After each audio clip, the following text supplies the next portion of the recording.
రాజీనామా చేసి డైరెక్ట్గా పేపర్ బ్యాలెట్ దాంట్లో పోటీకి రండి, నేను సిద్ధంగా ఉన్నాం.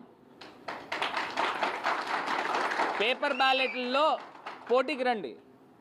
అంతే తప్పితే ఈవీఎంను అడ్డు పెట్టుకుని అందరికీ తెలిసిపోయింది, చిన్న పిల్లోడిని అడిగినా కూడా ఈవీఎం అంటే స్కామ్ అంటున్నారు.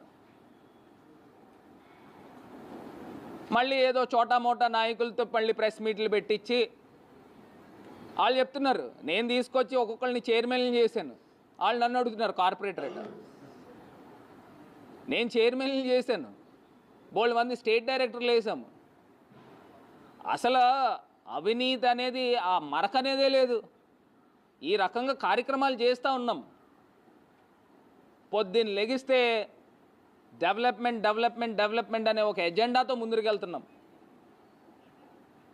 గతంలో ఆ రకమైన కార్యక్రమాలు చేసాం.